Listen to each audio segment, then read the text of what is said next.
Hilly van der West, mem van de 16-jarige Hendrik, kan haar net vinden in de handelswijze waarop de politie haar zoon bekeurd had voor het uittreden van de jongensklok.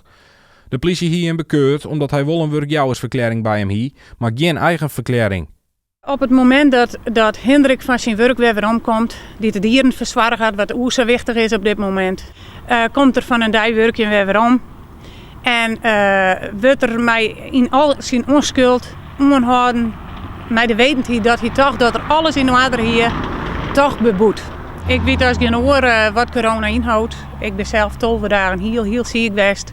Dus handhaving moet er wezen, maar er zijn volgens mij zeker ook uitzonderingen in deze gevallen. Hilly tjinne een klacht in bij de politie en waar de volgende dag voor het dadelijks weer ombellen.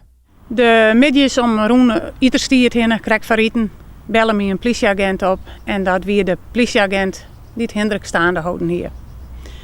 En wij zijn in peteergang, maar het peteer aan op niks uit.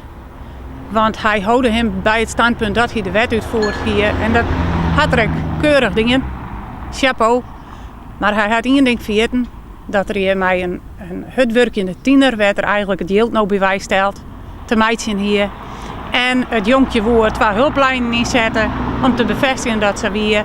En dat had er al je van tafel ook gehoord. Hij had misbruik van zijn machtpositie maken. De boete van €94 wordt gewoon betalen, al gaat het haar daar al lang niet meer om.